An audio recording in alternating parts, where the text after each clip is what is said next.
In my last video, I went over female fat loss, why it's so important to understand the female body and why it does what it does, especially when it comes to metabolic adaptations that will occur with every female dieter out there. Today, I want to take it a step further and I want to go into dieting strategies that should be implemented within a female fat loss plan to help her overcome metabolic adaptations. So let's go ahead and let's take a look back here on the board. So what I have here is I have T3. T3 is the thyroid hormone that controls metabolism. I have time. So as a female starts dieting down, what happens is her T3 levels are going to drop to adapt to the calories that she is currently intaking. And if you continue to push, meaning if you continue to try to cut down her calories or maybe create more of a deficit with giving her more cardio or more training volume, what's going to happen is her T3 levels are going to continue to drop until she gets to a point to where she completely stalls out. So at this point, it doesn't matter how low her calories are. It doesn't matter how much cardio she's doing, where her training volume is. Her body is always going to win. So in order to overcome that, you have to know what kind of strategies to implement to help her overcome these metabolic adaptations.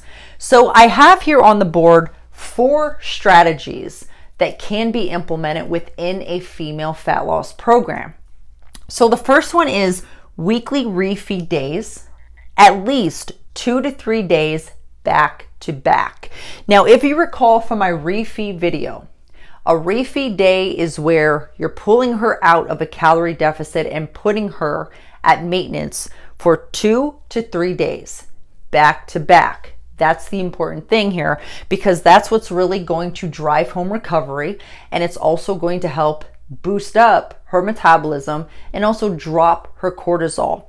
Now, the days, whether it's 2 or 3, it's dependent on the female. Females, it really just depends on how they adapt or they don't adapt. Some females do very well on 2 back-to-back refeed days. For other females, 2 refeed days may not be enough to do the job. So they may need 3 refeed days. So if we look here back on the board, as we diet down, let's say this is over the course of a week. So as we diet down over the course of the week, once we get to this point right here where T3 has adapted to the calories, it would be smart to implement refeed days to drive her T3 up, but also drive down her cortisol. Because as we diet down, T3 is going to drop and cortisol is going to rise, and that can also slow down progress. So that's why it's important for a female to have weekly refeed days to help her overcome this adaptation, specifically to keep her going within her fat loss. The next one's going to be diet breaks with deloads. So these 2 things go hand in hand, and these 2 things really, when they're paired together, drive home recovery for her. Now, if you recall from my diet break video, diet breaks are very similar to refeed days, but it's just for a longer period of time. So a diet break should last no less than 1 week. And when you pair it with a deload, it's really driving home recovery for her, because females, they need diet breaks because sometimes they'll get to a point where those refeed days are just not enough. So they need a little bit more time out of that calorie deficit to drive home that recovery, to bring up any hormones that have downregulated, and also drive down that cortisol to help keep her going within her fat loss. So what deloads are when you drop training volume. So there's a couple of ways that you can do this. So you can drop your sets by 1, you can cut the weight lifted by 50%, or you can even cut down her training days to 3 times per week, because what that's going to do is that's going to drop her training volume by default. And that's what's really going to help recover the central nervous system. It's also going to help drop cortisol. And then if she's eating out of a calorie deficit, it's going to help bring her metabolism back up. So diet breaks, they can be planned or they can be auto-regulated. Now with planned, you can plan them out every 6 to 8 weeks, or you can auto-regulate them based upon data.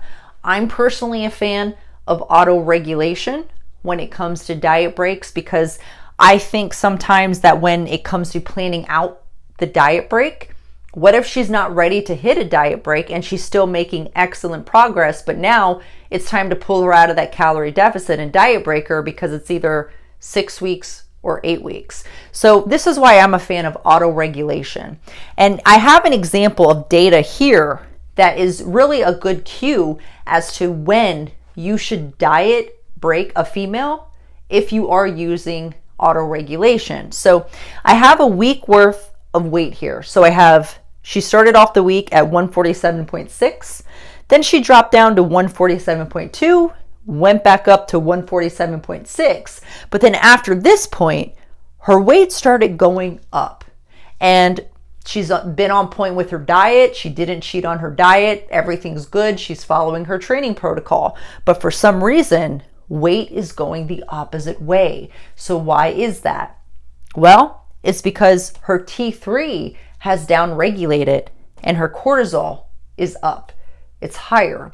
And in this type of situation, you want to diet break her and also deload her. And you want to make sure that you're driving home recovery to ensure that you're also going back to where her weight is coming back down. And if you diet break her and you deload her, it will come back down because it's going to drive down that cortisol and it's going to give the T3 a boost. The next one's going to be a 4-3 split. So what a 4-3 split is, it's where 4 days you're on lower calories.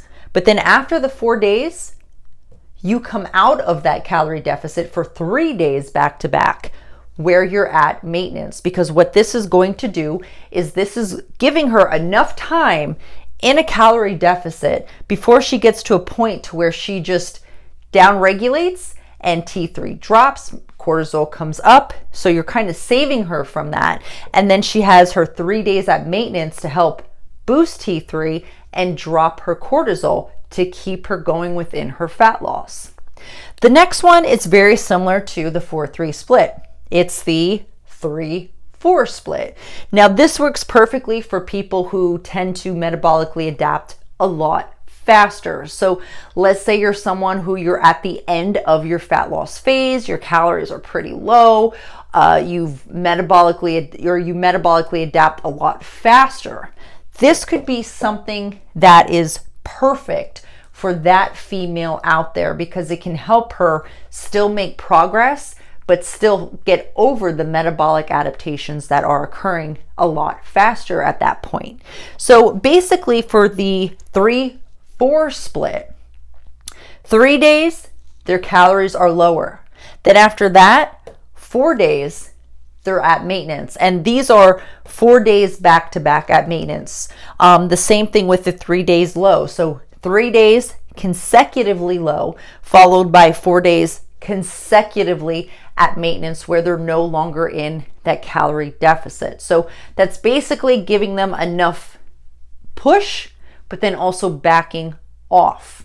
Now, the most important thing to when it comes to dieting down a female is you really have to know when to hit the gas, but more importantly, when to back off and when to recover her. Because in order to help a female get over those metabolic adaptations that will occur, you have to recover her, and you have to know when, you have to know how, and you have to understand that it's not about how much you can drive her in the ground. It's about pushing, backing off, pushing, backing off. Because if you want her to have a sustainable fat loss or to keep her progress going, that recovery is everything for her, because she will metabolically adapt because she is a female.